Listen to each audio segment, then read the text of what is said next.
don't know if you can hear it, but that's the noon whistle in Fort Atkinson, We can hear it. which is my cue to welcome all of you that have tuned in, and hope that our mindless chatter here hasn't been too antagonistic to you. But we always want to make sure that you know that you're in the right place for our monthly webinar series. Today, the topic will be rethinking your feeding options for 2013. Lots of material to draw on with all that's going on in the dairy industry these days. Zinpro Performance Minerals are the sponsor of today's program, webinar. And of course, our good friend Mike Hutchins from the University of Illinois will be the presenter. And we also want to welcome Jim Baltz from the University of Illinois, who's the guy behind the scenes pulling all the levers and spinning the wheels to make this work technically. So Mike, University of Illinois professor, good friend of many in the dairy industry, why don't you take it away? Steve, very good. I think we're ready to rock and roll here, and I think we have a good program for you today. So hang on, get ready to vote. We'll have several options, voting options to occur here shortly.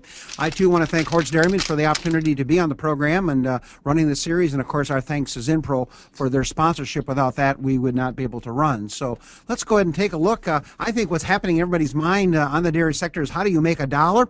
When you retire, Steve, this is what you do. You print your own money. You see, that's how you actually make some almost money. Real.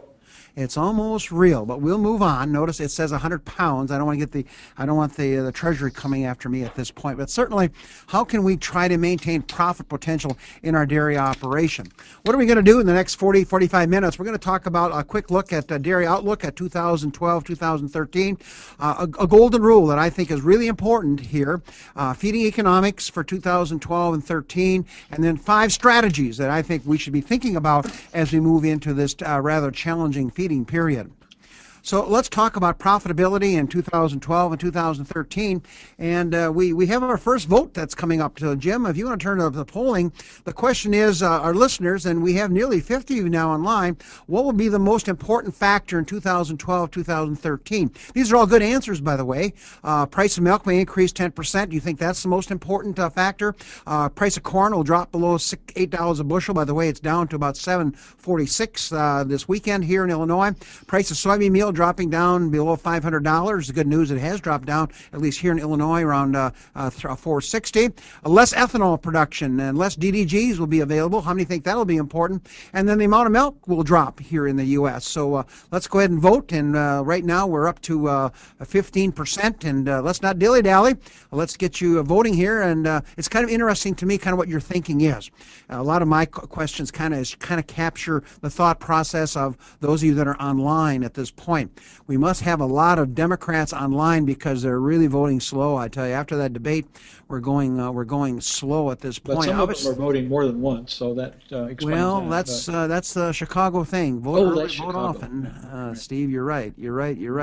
Well, once we get up here to 65%, and I think we're there, Jim, let's go ahead and close it.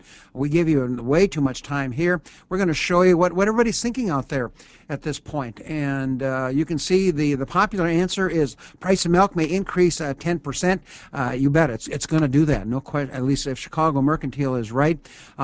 Price of corn, 21% there. Ethanol production, according to Forage Dairyman magazine, we had the lowest ethanol production we've had since 2010 in this last month. So we are producing less ethanol. It appears that $8 corn and $90 a barrel oil is not a good fit for ethanol people. And then the amount of milk will drop. And a third of you thought that was going to be a big factor. I'm with you. And I think the one that's going to be important for me is the first one. Price of milk going up. It's really going to help us in the dairy industry as we move on. Okay, here we go. We've got just some PowerPoints to look at. You can see, according to the last report I saw on Friday, if you look at the Chicago Mercantile Exchange, there is $21 sitting on there. In the good news in Illinois, we will put $2 on top of that price. You folks in Florida may put even maybe $4 or $5 on top of that price. So if the futures is any indication for the next 3 or 4 months, it is going to be favorable for us from that point. There is a number we talked about earlier, $1.40 per point of relative forage quality index.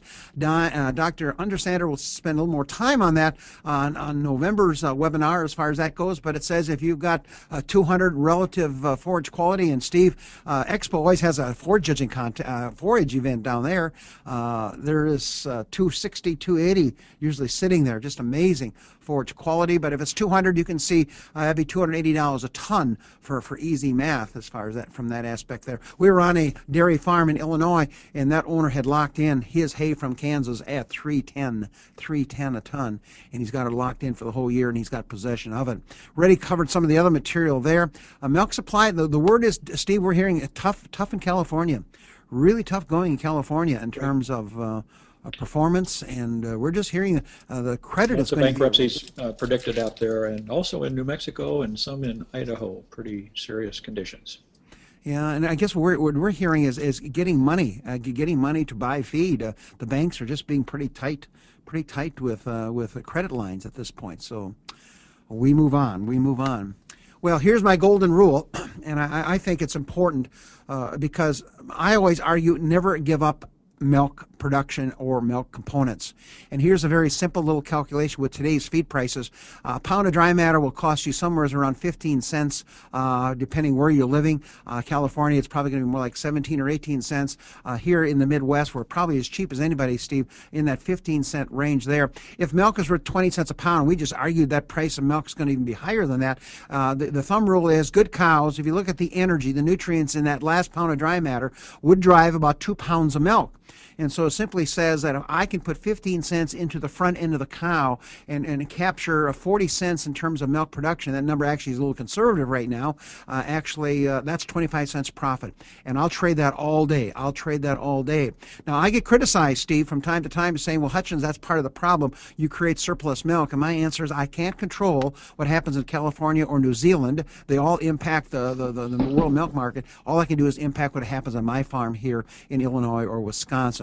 So I think, to me, that's a powerful rule at this point.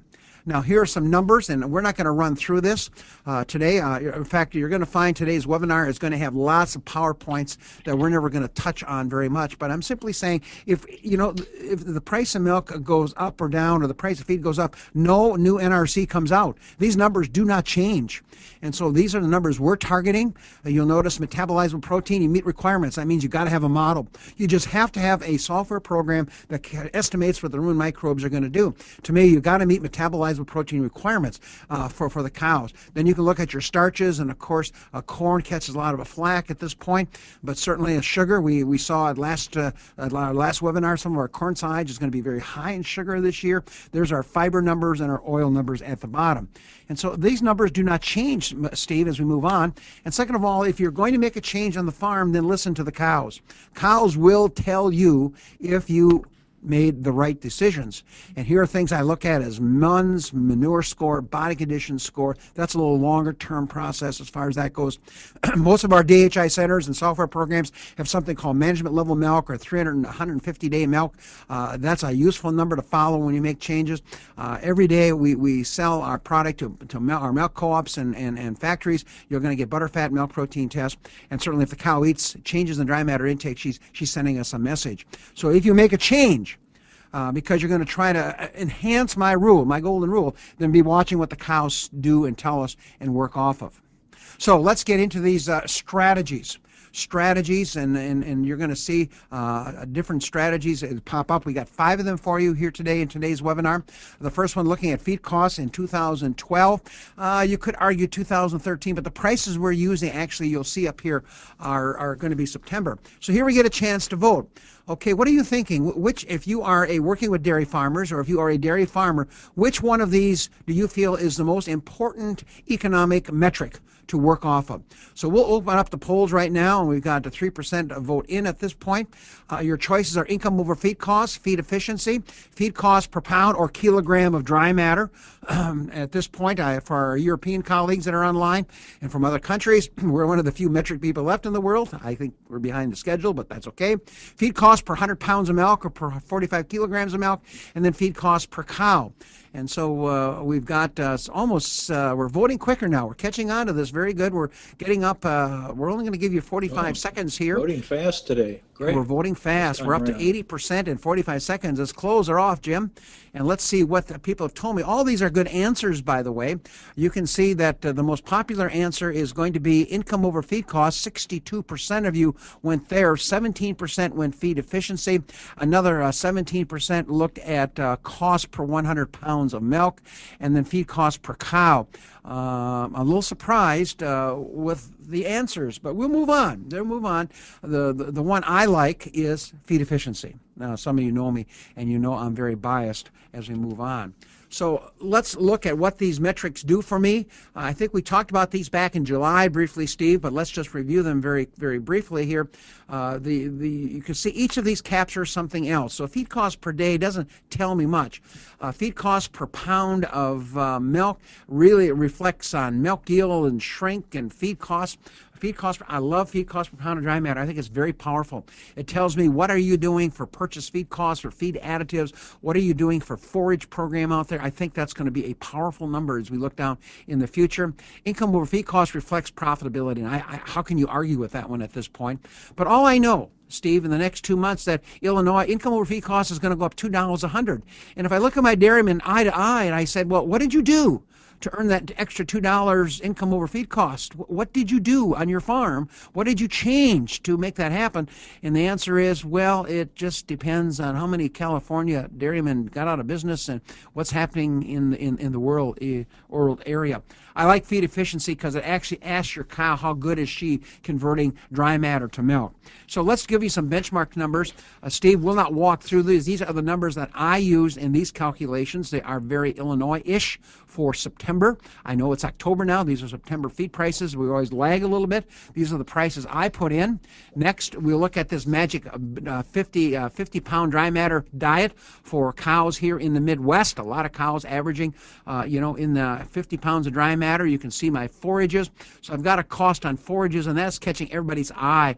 That has really gone up. That's almost doubled in the last year from the point of grain energy. There's your corn prices coming into play here. I want you to know I played hardball with you on byproducts. I got corn gluten and fuzzy cottonseed in here. Protein supplements, I got some distiller's grain and some soya in there. Notice I've also got a standard mineral vitamin additive packet in there. And notice, for some of you on the line, notice I'm giving somebody 10 cents for doing all the work.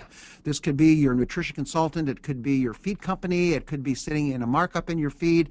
It could be your veterinarian, but I got a dime for someone to do it. Notice the magic number there, $7.33. That's feed cost per cow per day. And there sits at $7.30. And now you can see where that 15 cents number I mentioned earlier, feed cost right there, you can see 14.5 cents cost per pound of dry matter. And that's at modestly high soy and corn prices. Now look what happens when you go to milk production.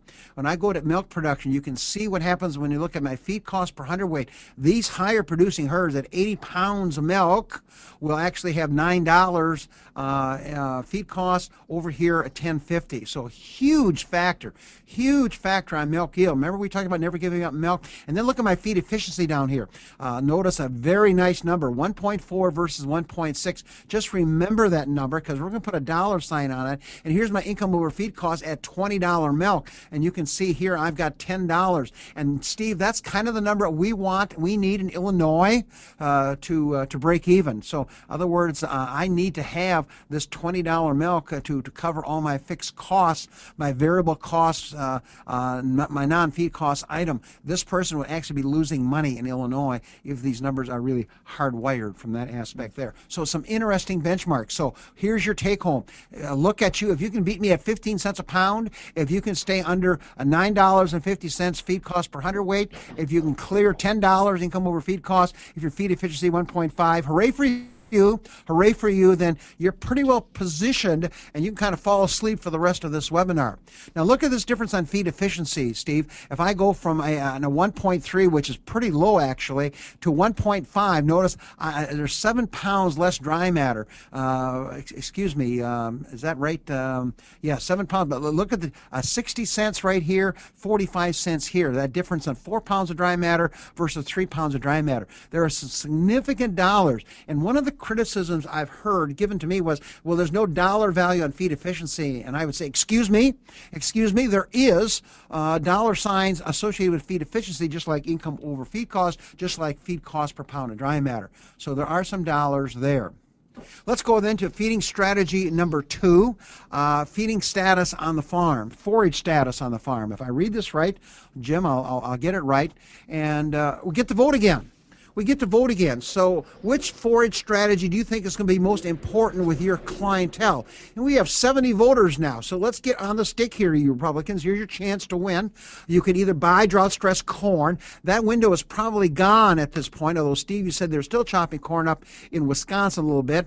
Adding some straw or corn stalks to the ration. Number 3, harvesting an annual winter small grain. We're on a farm here on Saturday with our students, 1,600 acres of triticale, oats, and rye, and oats out there, and wheat.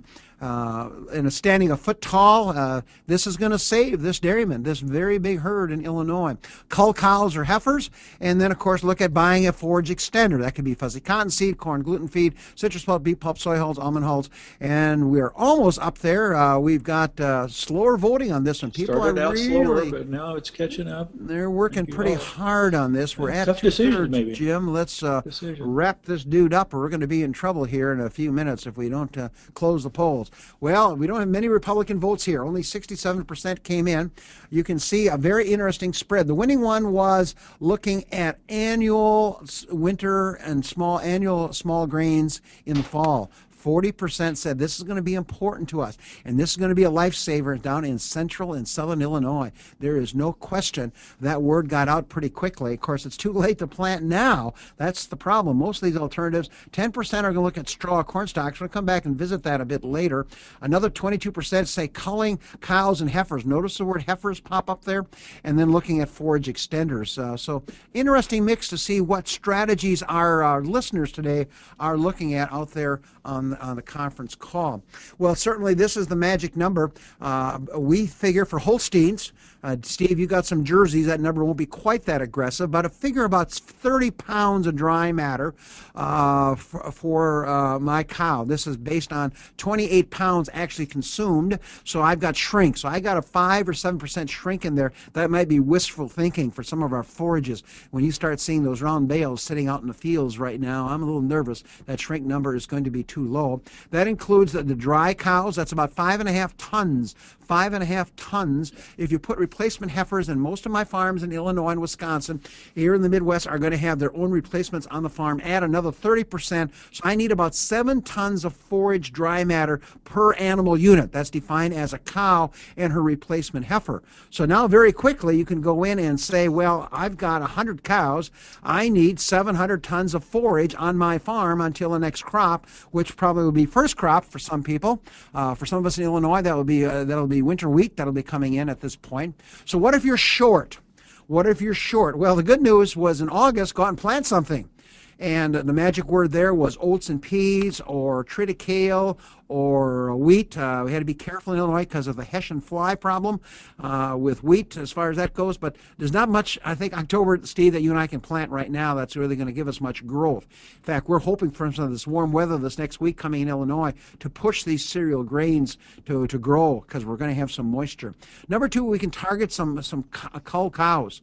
Certainly those cows that have reproductive problems, long days in milk, high somatic cell counts, low index cows. On DHI, you're going to get difference from herd mates.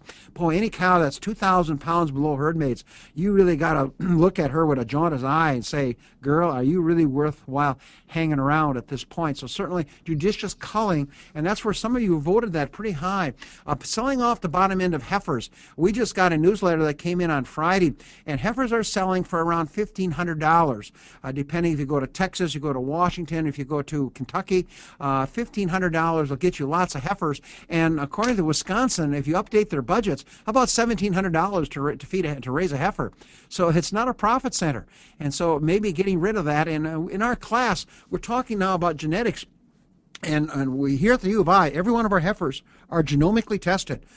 not a big guessing. So if we're going to go out and cull 10% of our heifers, it's not going to be a big guessing game for us. We're not going to miss that diamond in the rough. My dad always was afraid of selling a really good heifer to the neighbor, and the neighbor would come back and say, you know, it's the best cow I got in the barn. And my dad would go, oh no, I sold a really good one. Anyway, at this point, you can look at buying forages now. That is what one of our big herds, good herds in Wisconsin, in Illinois did. They went out and bought 1,000 big square bales of straw.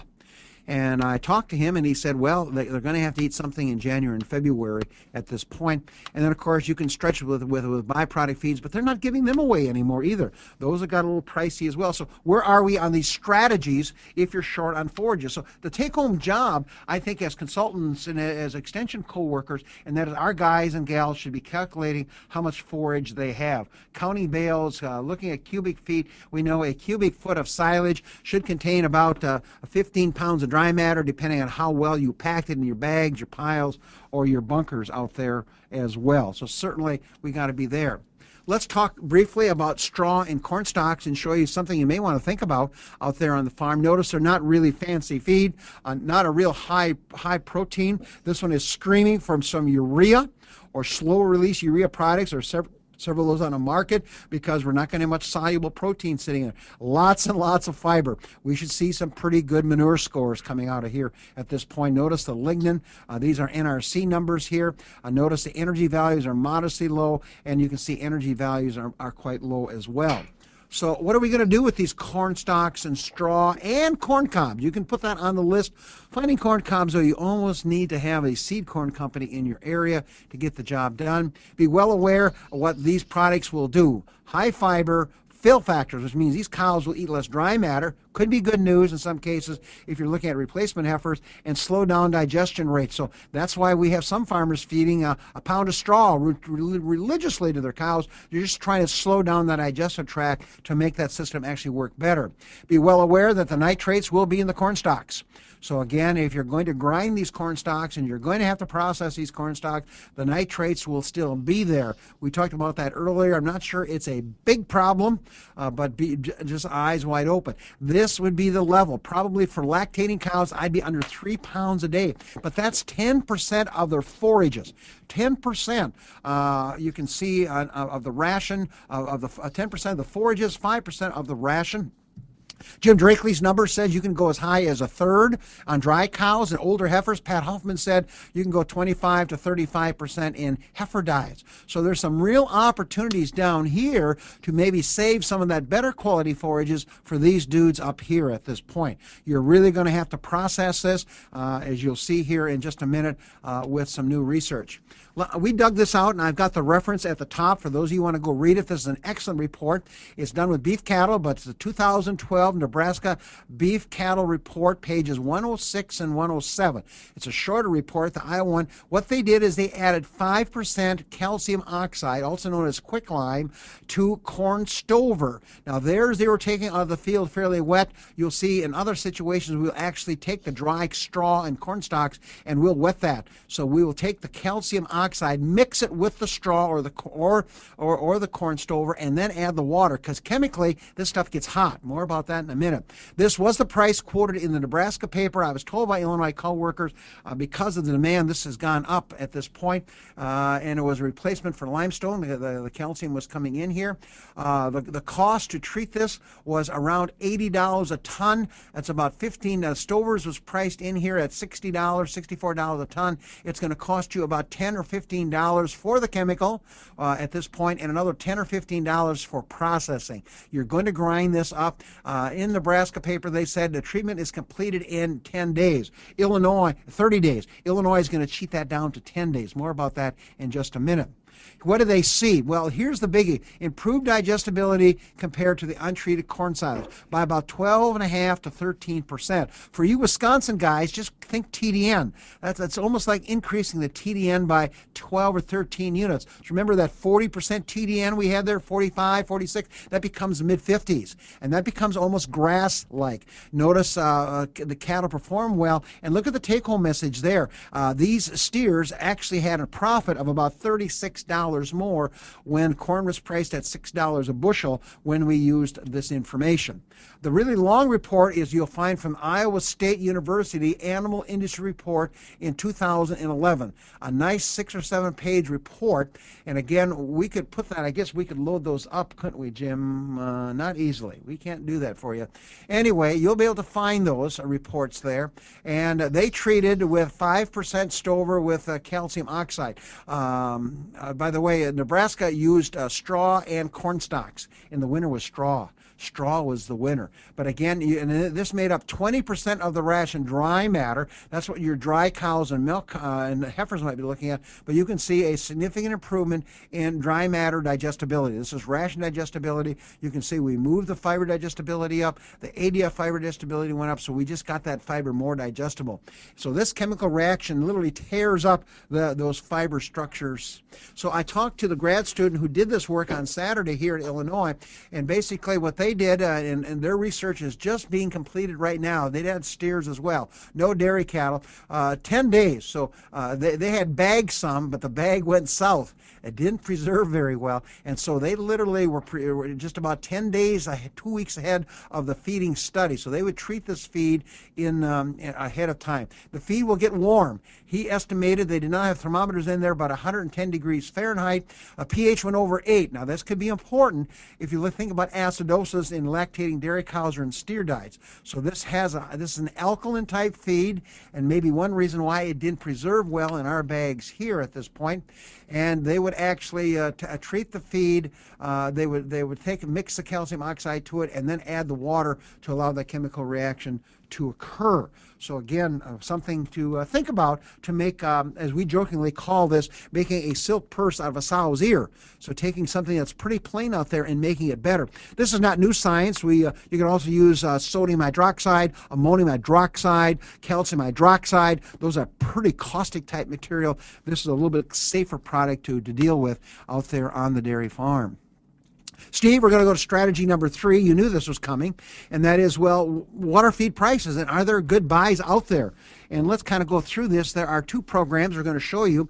FeedVal 2012. And in fact, the good news is this was put together by Randy Shaver, Lou Armentano, and Victor Cabrero.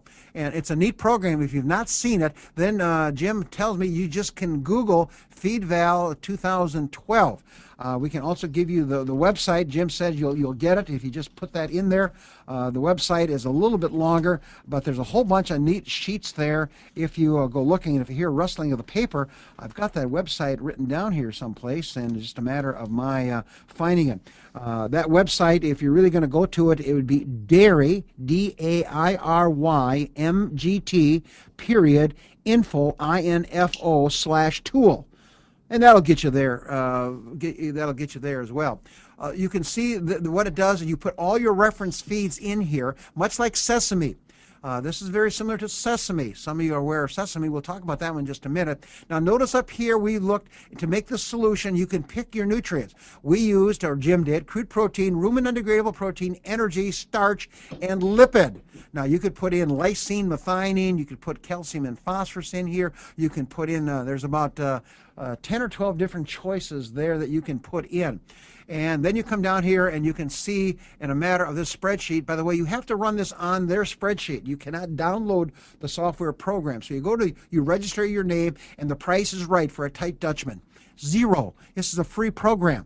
And so you can see all the ones in red over here, and you can see the ones in green. And green means it's a good buy. So using our numbers, and you can see you can come down here to finely ground corn. You can see this is at $300 a ton. That ends up being around $8 in chunk chains on bushel weight. You can come down here, but all these feeds play against each other. So you can come down here and you can look at corn. If you come down here and look at ground corn, it's in the red.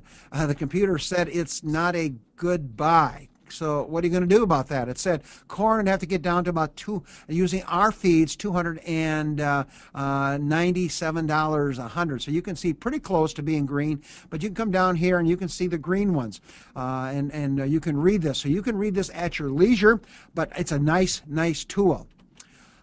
This shows you a close-up of what it looks like, and this comes from what we had in our last webinar. You can see over here corn silage, a really good buy. You can see drought-stressed corn was a good buy, 78%. So in other words, this is what the computer predicted it was worth. This is what we put in the computer as far as prices go, and so you can see even straw becomes a good price based on what we have over here. And Don Understander doesn't like this slide, but you can see it doesn't like alfalfa hay. It says it's overpriced. Now, you can go also to Sesame, and again, if you Google Sesame and put in the Ohio State, now if you just put in Sesame, you get some pretty amazing websites with Sesame, like Open the Door Sesame, and we'll leave it at that, Jim. I didn't look at some of those websites. They looked entertaining to me. But anyway, put in Sesame and then The Ohio State University, and it will pop up. This one will have a charge to it. I'm not sure if any of our listeners have that number. Anybody has that number, but I think it's in the $400 to $500 range to purchase this, and then there's an annual fee for updates. And now you can see again, but it's the same kind of concept. You put in all the different feeds. Notice these are prices in Central Illinois, September 2012. I'm so tight, I don't own this, but I got a good colleague by the name of Mark Tegler who does, and he sends me, and he hasn't sent me October yet, but he goes to a local co-op in Central Illinois and gets all the feed prices. So his feed prices are a little different than what we had sitting in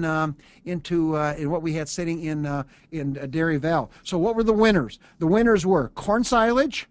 Break even, you can see here, $97. Corn gluten feed, $337 was a winner. That's a break even price. For those who are listening, corn distillers grains, $421 is the break even price, and fuzzy cottonseed, $360. In Illinois, we can beat all those prices. We can get feed cheaper than that. Who were the losers? The losers were alfalfa hay, and I give you the price because depending on where you live, alfalfa hay, $320. So maybe in some places in California, you can get hay prices cheaper than that, or Kansas.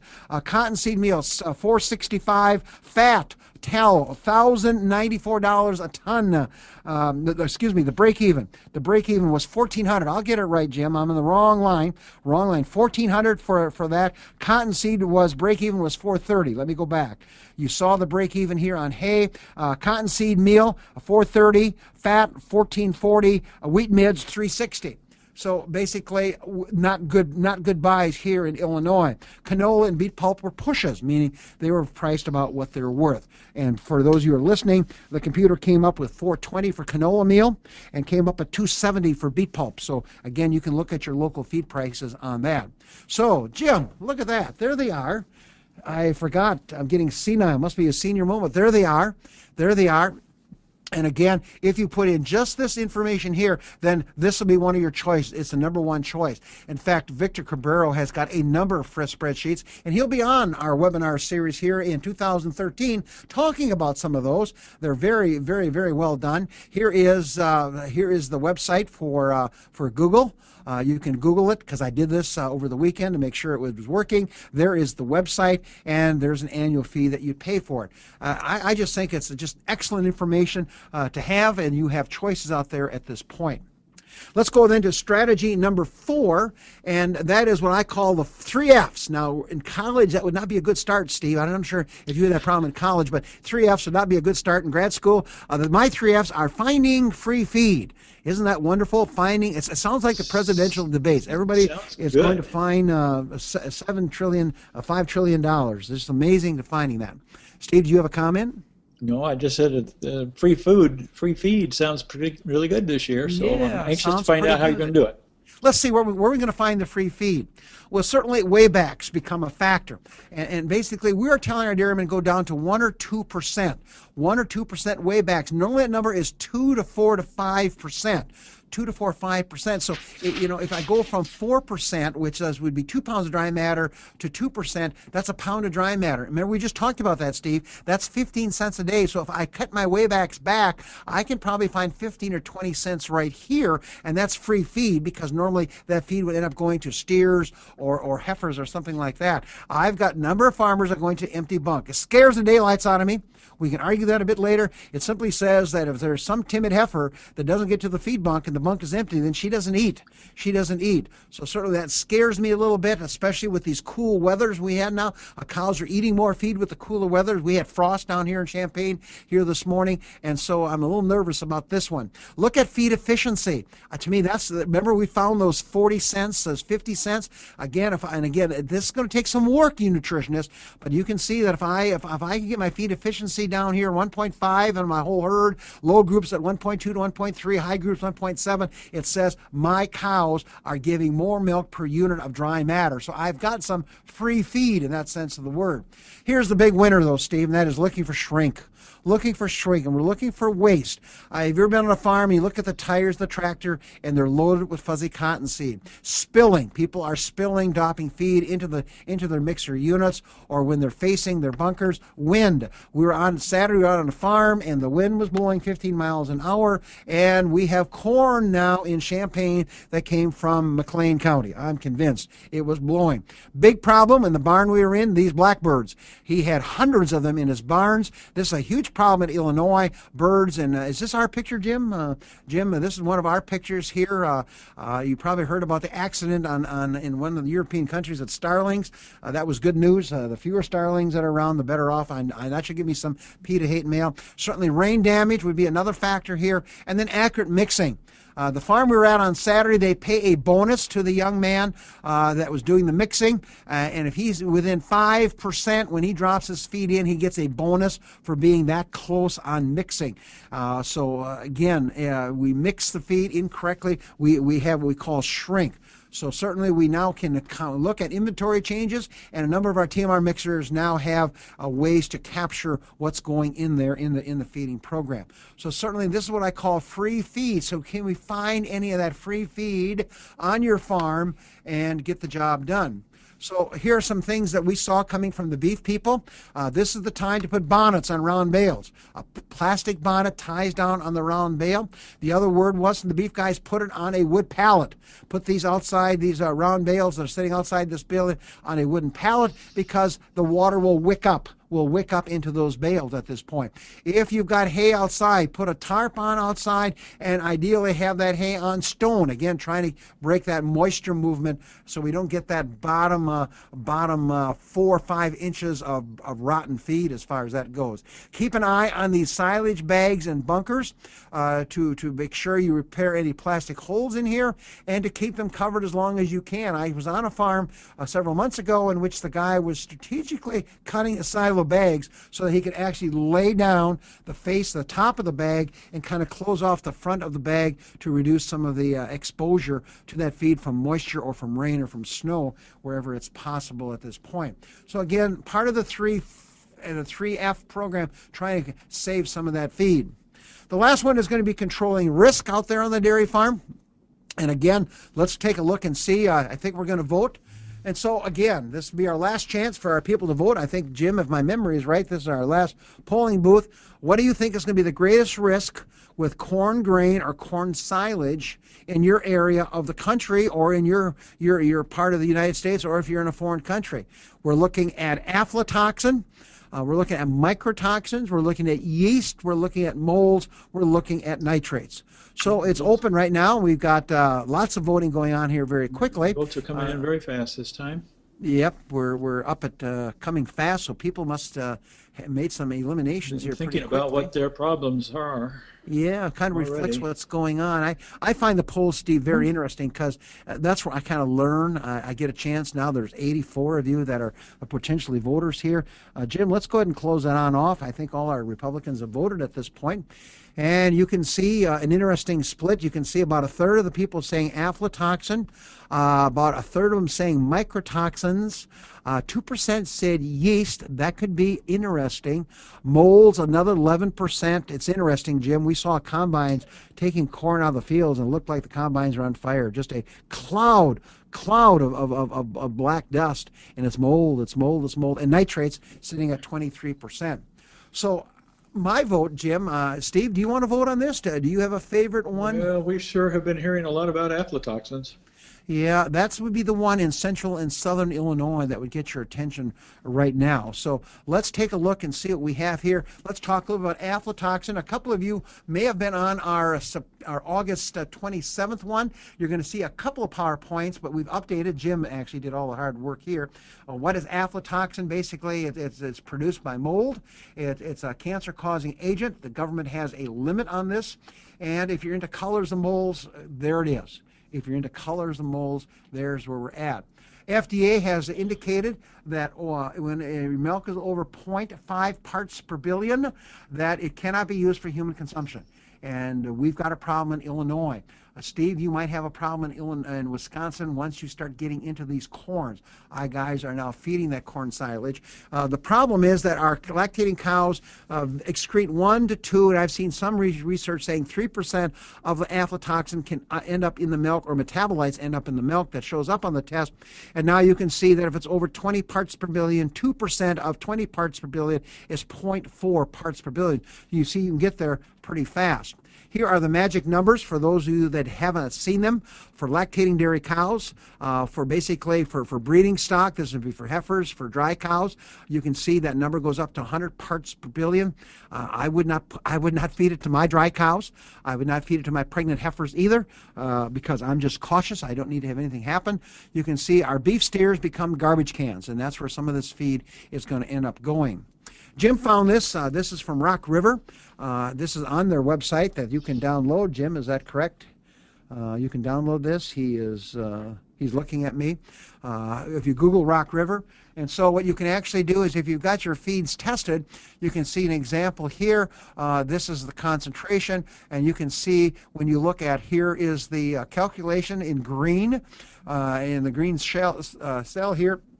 You can see what this feed is contributing. It's a weighted average, so you can see this feed here, even though there was some in the corn silage and the corn grain, this is modestly high levels at this point, and some byproduct containing, you can see because of the level you're feeding, this one would be sitting at 18.63.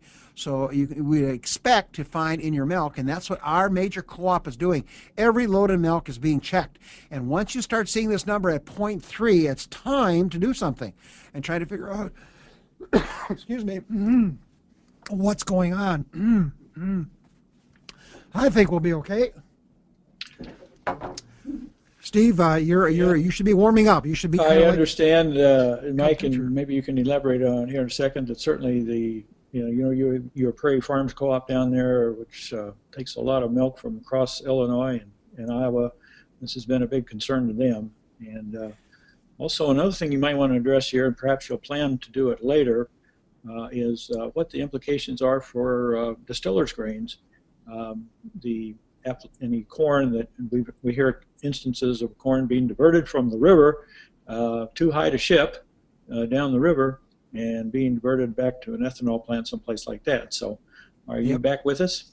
Yep, I'm back. Okay. I think that gulp of water, thank you, you saved me here. Now, what scares me, Steve, is notice these concentrations. Remember, we have trucks now in Illinois that they can't sell this grain to Co-op A, but they'll go down to another area, and that truck will then pass. Just depends on sampling. So a tremendous risk in terms of these numbers have lots of sampling air associated with that. In fact, we had a dairyman in Illinois shut off, and he was unhappy because his corn silage was at 29, and you can see all his other feeds were clean, and if 29 was right, then he should have never seen a problem, and he did have the problem.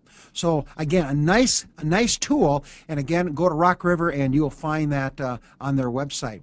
Now, there's a bunch of numbers coming at you at this point. And Steve, we're not going to walk through because we're down to our last 5 minutes. But here sits, this is from Dairyland Labs, and this is on their website. So now you can look at corn silage and corn grain, and these are the different kinds of molds. So there's lots of molds sitting out there, and you can see what percent of these molds fall into those categories. Then we come down to Rock River. We also did yeast counts, and we're going to give you some guidelines on the mold count and the yeast count. Again, you can see, watch this 1 million. So you can see here that you can see about 4% of the corn silage has mold counts over 1 million. If you come over here to yeast, a lot of people use 1 million for yeast counts, and now you can see some pretty significant yeast counts sitting in this corn silage, maybe reflecting some of the sugar content. So a lot of you didn't vote for yeast, but I would have my eyes wide open on yeast counts on our corn silage that came into these labs. You can see this is this year's corn silage coming in. So what about these mold counts? This is data that comes from Penn State. They have a publication that you can go online and find, and you can see that when we start getting mold counts, up in that million range there, we start seeing some factors that come into play. So again, these are mold counts, if that's helpful, if you're going to go that direction. If we can back up here, you can see that once we get to the 5 million count, you can see we had only in far as mold goes, most of our feeds were under that 5 million number as far from that aspect there. We then go down and look at discounts. I thought this might be interesting because we are hearing some lighter bushel weights. Again, coming out of that Penn State publication, you can see clean corn has 100% here. If it's bushel weight, normally bushel weight should be 56. There is no discount till you get down to about 50 pounds per bushel. For those of you that are foreign people, that's how we sell our corn on a bushel weight. We have this lighter bushel weight because there's less starch in it. Now you can see the discounts on clean corn. Now if that corn is moldy, notice we really discount it even more, which means that it has less feed value in it because the mold has burnt up, utilized some of those nutrients in that plant. Here we can take a look at mold counts on corn grain. And again, this is corn grain. The last one is corn silage. Again, you can see our mold counts are fairly modest at this point as we move on. Here are your mycotoxins. Aflatoxin, these are Illinois guidelines. Some states will have different numbers. Aflatoxin, we talked about DON or vomitoxin. We put this on here for you because on the next PowerPoint, here you're going to see some numbers coming at you. And Steve, here is again from Dairyman Labs. You can see you talked about distillers grains. You can see that right down here. Jim has highlighted these in orange. These would be concerns. These would be concerns to feeding to dairy cattle, in terms of what's in the feed stuff. So again, you can see and look at. We had some. The hottest one we had was over 300. Over 300, and this was in good corn, by the way. It was in good corn. It wasn't in a poor field of corn, which really surprised that dairy farmer from that aspect there. But you can see the byproduct feeds could have some risk. Steve, we are aware of one plant here in Illinois that has got it labeled not for dairy cattle. In other words, they are selling byproduct feeds, and they cannot feed it to dairy cattle because obviously they're sitting over this threshold number here. So again, you can see some of our corn silages, some of our corn grains, and some of our byproducts. Aflatoxin could be a concern. Here's a very busy slide if you're looking at your state. In terms of aflatoxin in the grain, and Jim put this together in corn just because we had so much data to share with you. We're not going to walk you through this at a great deal, but here sits Illinois, Indiana, Missouri, and you can see here we have, as far as problematic, we have 8 samples. We're in trouble here. You come down to the corn silage. You can see if you use 20 for your cutoff, we have 4 of them over here. You can pick your state out at your leisure. Here sits, again, a summary of corn silage. We're looking at aflatoxin, vomitoxin, zearalenone, and T2. And again, most of these are going to be in good shape. We're not seeing big problems, but just be aware there are other mycotoxins out there as well. Here we see the corn grain. We have those same toxins listed there. You can again go to look those at your leisure. Here sits your distillers grains. Again, you can see some of these will have some of these other mycotoxins in them as well. You can study those at your leisure. Again, now we're going back to Rock River Lab. Be well aware, we want to thank those labs. This stuff is on their website. You can find it. And again, you can pick out your favorite state and look at it. Here comes the corn silage data added. Here comes the corn grain data added with the different mycotoxins looking at you again, corn grain. And so what are you going to do? if you get hot milk, and we've got some hot milk, the good news is it's being checked so carefully, it never gets the consumer. I think that's so very critical. So these are your strategies. This will clear in 48 hours. In fact, the herd that was off the market, we went in with a clay binder. We had them back in the market in 24 hours at this point. Your co-ops and your testing labs and your diagnostic labs can monitor that for you. What are you going to do if you've got some of this? Well, a solution could be a dilution. We've heard of this before. You got to be careful on this one. The flow agents, the additives can be looked at. More about that in just a minute. Get rid of the corn fines. We had a guy feeding steers. We're on a farm Saturday. He feeds his steers fines. He might be very, very careful because all the broken kernels and fines would tend to be having a higher risk with it. The message we want to leave, Steve, as we wrap up here, is the clay-based compounds such as bentonite, zeolite, calcium aluminum silicates. The brand name would be Novasil. For those of you that are maybe more aware of that, you can feed somewhere around 1/4 of a pound of this, and that's dealing with aflatoxin. If you're going to be down with some of these other ones we talked about that are in these crops, then the yeast cell wall extracts. There's also an enzyme product in the marketplace that will also work on this, also known as moss agents or glucomannans. They are pretty effective on using that. Make sure you have the right product out there. You can ammoniate this. You want to be very careful with anhydrous ammonia. There are some fact sheets. If you go on and go to aflatoxin and ammoniation, you find these fact sheets. Obviously, what you do is that you destroy the ring structure, and that's what those enzymes do. The anhydrous ammonia will do that as well. So there are some management considerations you can look at. We're telling our dairymen, dry it down, and pick the worst fields first. Dry it down to stop any potential growth. Steve, you mentioned high moisture corn. Central Southern Illinois, we're telling our dairymen, no high moisture corn this year because we are concerned while the fermentation is going on, we're going to see some tremendous growth in these mycotoxins at this point. So we're simply saying, be careful, be careful, be careful. So Steve, the take-home messages are pretty straightforward. See, we still have most of our people with them. They're pretty much common sense. Good cows make money. There are risk factors out there this year. Manage those risk factors as best you can. Feed those cows well. There's no magic ration ingredients here. There's no new NRC coming out. And certainly we will turn the program back to you, Steve, to cover this PowerPoint. Very good, Mike. Thank you so much. Wonderful job of carrying a lot of timely and useful information to us.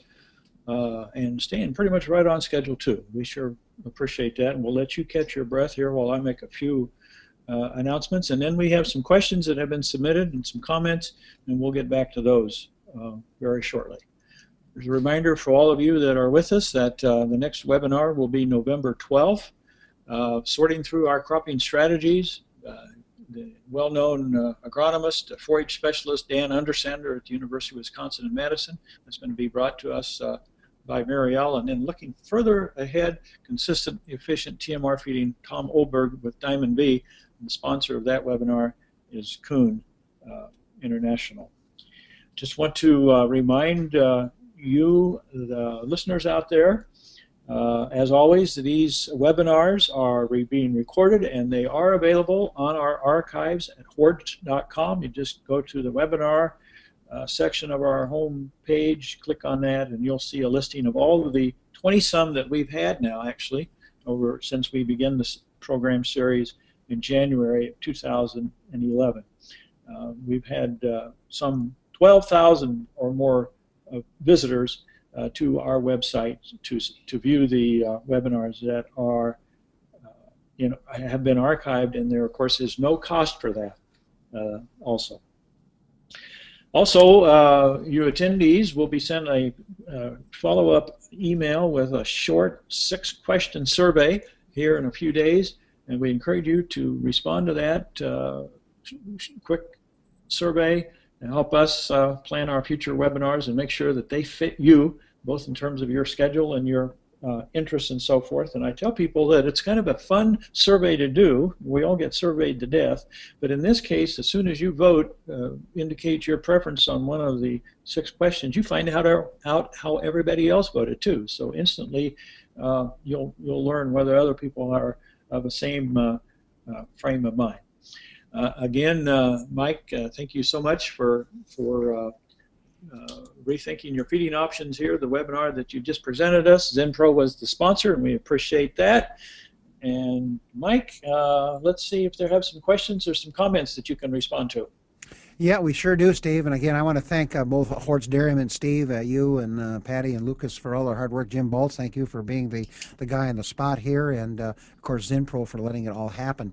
A number one question, and we'll wrap these off pretty quickly, so keep them coming if you have them. Some of you have to leave, we understand. Please give a brief description of the calcium hydroxide treatment procedure. What they did here at the University of Illinois, they took the corn stalks or the straw and they put them through a 3-inch screen, tub grinder. So they ground them down modestly fine. They then mix the calcium oxide in with that. So if you had a ton of straw or corn stalks or corn cobs, then you would be adding 5%, it'd be 100 pounds of the oxide to it. Then they added the water to it. Now, Nebraska, they actually capture the corn stalks as they were coming out of the field. And so if you're going to pick high moisture corn, Steve, you could do it at that point. Be well aware that you're going to generate some heat though when you do that. And so then they went in and they just actually here at Illinois they just let them sit and left them work. Most of you would probably put them in a bag, and you would bag that feed, and then you could then let it work in the bag. Because they were feeding it that quickly because their treated stuff had went south on them as far as that goes, and wasn't able to be used. So that's how they are using it. I went through the experimental procedure. They didn't say much more about that. So I did talk to our grad student who did the work at Illinois, and that's what they did here. And they said probably in 10 days the heating process would be done. Once the temperature comes down, the chemical reaction has occurred at this point. Another quick note, so on page 64 of the last issue of Forage Dairyman lists the free website for FeedVal 2012, and so it's the website there. I assume if they type that in, they'll get there. It's http:// 2 backslashes. You computer people know about that. On period Hordes HOARDS period .com/FeedVal. So that's another way to get there. And they're great programs. FeedVal is just one of many, and you'll be hearing more about that in 2010. Are there any of these values that could be more internationally based? I think we're talking about the microtoxins, and I don't dare go there. I just gave you the Illinois numbers. There are some feed companies, there's some forage testing labs that are more conservative on those numbers at this point. There's some great arguments on it. The big problem you and I have, and that is when you feed straight aflatoxin or T2 or zearalenone, that the other products are there. And so there's always a question when you feed the pure product, you don't get the cow response or the pig response you tend to see in the field. So I think you got to check as far as these values, and I assume the listener was asking about the microtoxins values. Boy, I think that could be country specific at this point, and that's my hesitation. Be well aware these are Illinois values, came from our plant pathologist and our veterinary college. So just they're pretty orange and blue, as we would say at this point. Now a comment. Why are the aflatoxin levels lower in DDGs at higher levels? Jim, I'm not quite sure I understand. Anything with the processing? Well, I think what they were saying is they were looking at all the samples that had high aflatoxins in the grain and stuff, but there was only one DDG. But when you do the processing, doesn't it concentrate the aflatoxins? Yeah, you're right, Jim. Basically, the number is 3x. So supposedly one plant, which remain anonymous in Illinois, was refusing anything at 5 because they want to be able to sell their distillers grains across the board, knowing they're going to concentrate it on 5. Why do we concentrate on 5? Well, we take the starch out. That's where the ethanol comes from. So we take the starch out, and that's fermented. And normally corn is about 65-70% starch. So basically, what's left over is concentrated there. So I'm not sure there's anything different in the process of it. It doesn't get destroyed in the process, and there is some interesting work going on right now with ammoniation of distillers' grains to see if they can ammoniate the distillers' grains. So I think eyes wide open. I think that's the take-home message for dairy producers, that know your source of distillers' grains and ask them if they are checking their distillers' grains at what level of aflatoxin they have in it. So I think the good companies will be testing this aggressively and know where they're at, realizing sampling can be quite variable. Remember, the cow never lies. The cow never lies. And so if you can check milk levels, then to me that's the real safety net. And the good news is by the time it gets high in the milk, it's not going to affect rumen microbes, it's not going to affect fertility, and it's not going to have some of the effects on feed passage. A question comes in, what about beet pulp? Well, it's a great feed. What about beet pulp? I would not expect a problem with wet beet pulp. I know some folks in Minnesota that feed it. They feed it, make sure it's gone in the spring. It's a great feed. That guy that was getting it very economical. It's very wet, can't take it very far. It's a great feed. I don't think I'd be too concerned about microtoxins in it, but maybe somebody can type in. We've got a lot of experts on the line here and can come in and add to if I'm wrong. I have been wrong as far as that goes. Another question. Ground high moisture corn has been shown to be better results than ground dry corn and concentrates. Amen. You're exactly right. Typically about a 10% improvement in starch and energy value. So what are the guidelines for using it, or should not be used at all? My easy guideline, if I've got aflatoxin damaged corn in my field, and by the way, if you take a sample of that and it is aflatoxin, it qualifies for insurance. 80% of the corn in Illinois is insured. And so if you got to make sure it's done before you put it in the bin. Otherwise, it could be contaminated in the bin, and therefore you would not get you would not get paid for it. If you dump milk, there's also a government program through USDA that will reimburse you for dumped milk, but the amount of money is very limited. So be aware, if you have to dump milk, depending on your co-op, in some cases they will help pay for some of the damage, but be aware of that as well. So certainly, I talked one guy out of southern Illinois not to put his high moisture ear corn in. I think he was just rolling the dice, as far as that goes. One of our Canadian colleagues said in Canada, in Ontario, we've got some late frost which damaged our first cutting of alfalfa. Now I've got my lab reports with NDF in the alfalfa and it's too low. Any comments? Please. So obviously they had late frost in the spring, and you've got some of this rocket fuel out there. So that feed, my only comment is be really watching your lignin levels, watch your total ADF and total NDF levels. It's screaming for some of this drought stress corn silage that's going to be high in NDF at this point. It's screaming for potentially some straw as far as that goes. So go ahead and feed it. You're going to discover it's going to be extremely high quality feed, and just be sure you don't violate my rules I had back on slide 5 or 6. Regardless of what kind of feed you have in Ontario or in Illinois or in Florida, you don't violate my rules as far as that goes. The new crop corn is probably just starting to come through ethanol plants. That's a good point. You're right. They're probably just coming through the ethanol plants. So maybe the data we showed you is biased. Maybe biased low. So I think dairy farmers, you just need to know if you got new crop and what you're getting. We on our farm we were on Saturday.